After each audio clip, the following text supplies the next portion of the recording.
Hey everybody, it's Emma. Thank you very much for joining me in this video. Today I'm talking about stuff I've been loving and not loving so much in October. Let's dive right on in. The first thing I must mention, Anastasia Beverly Hills Subculture palette. I continue to love this. I continue to reach for this all the time. I honestly have been going for a more kind of no makeup look the past couple of weeks, but if I have reached for an eyeshadow palette this month, it has mostly been this. I continue to love it. I am wearing some on my eyes today. I have Adorn over the lid. I have, Edge through my crease, and then a little bit of New Wave along the lower lash line. I literally just threw this on in a minute before filming because I figured I should maybe wear some of the stuff that I'm talking about. But I continue to love this palette. I continue to be inspired by it, and I continue to reach for it. And yeah, I would love to know if you've been playing around with this palette or if you really hated this palette. Let's chat. I know the hype around it has really died down, but I'm still curious to see if anybody else out there actually likes this palette besides me. Next up is more of a body item. This is the Schmidt's Geranium Flower Sensitive Skin Natural Deodorant.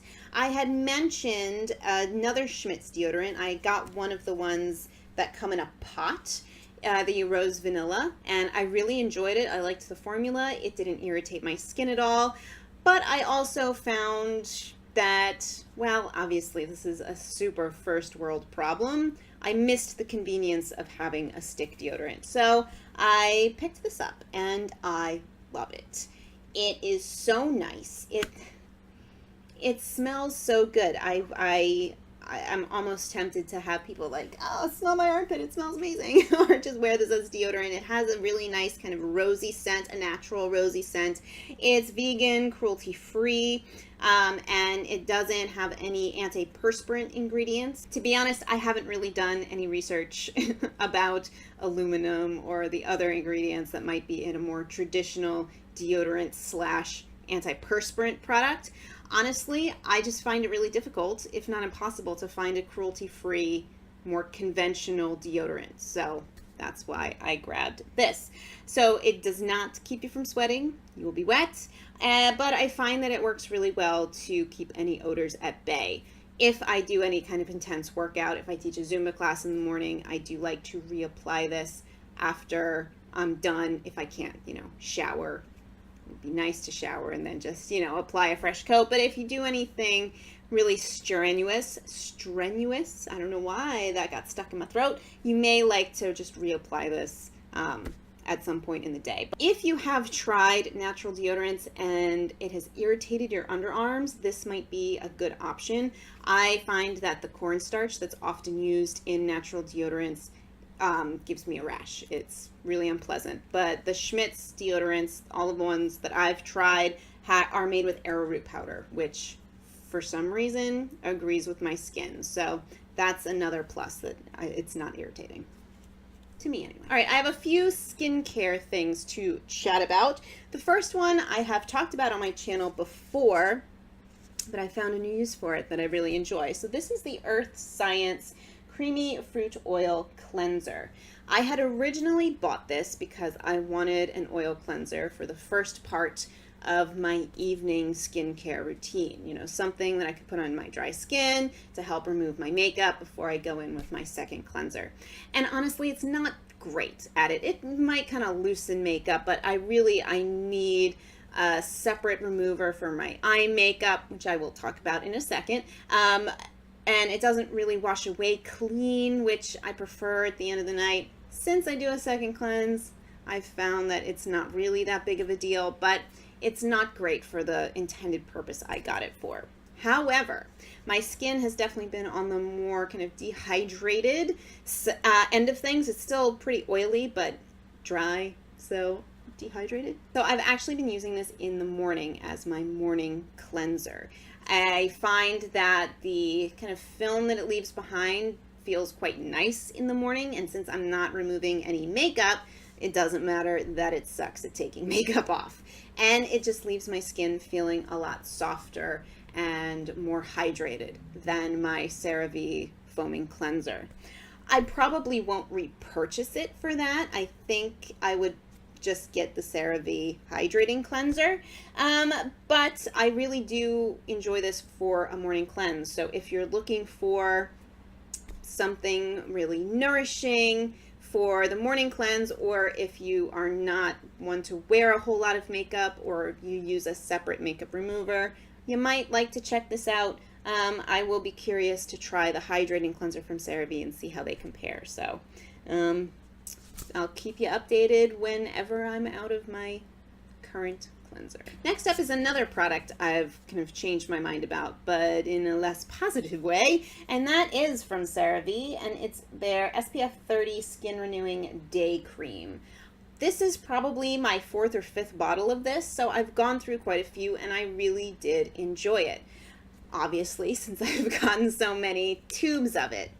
I have found in the past that it was a really great alternative if I didn't have a Paula's Choice that felt maybe not quite as fine as the Paula's Choice SPF moisturizers, but a lot better than any other cruelty-free SPF moisturizers in the drugstore, including the other ones from CeraVe. However, I have found recently that I have had a real issue with the packaging.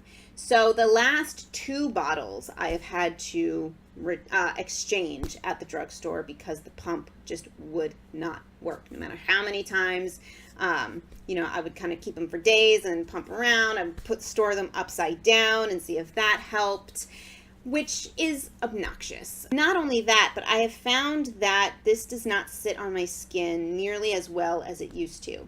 Now, that might not be the product's fault. It might just be my skin is different and it's just reacting differently to this product. But I find that it doesn't blend into my skin nearly as well as it used to. It feels a little heavier, and it also pills. I've been having a real issue with this under makeup or under makeup primers. I rub at it, it just kind of crumbles off. I don't want my SPF to be crumbling off, you know, that kind of defeats the purpose. So I probably won't be repurchasing this in the near future. I am really looking for some alternatives to Paula's Choice because they're expensive, and I would rather not spend that much money on an SPF. However, you know, I also want it to stay on my skin. I want it to sit well on my skin, not break me out, and look nice under makeup. Is that too much to ask? So if you have any recommendations, I would be happy to hear them. Next up is the eye makeup remover that I have been loving recently, and it's from Sonia Kashuk, and it's their Remove Eye Makeup Remover. And you can see it's a duo phase, so you shake it up, put it on a cotton pad, and it takes everything off. It's awesome. I actually didn't purchase this. I got this from a friend who bought it and then got something else that she likes better, but I really, really like this, and especially since my oil cleanse phase doesn't actually really remove makeup.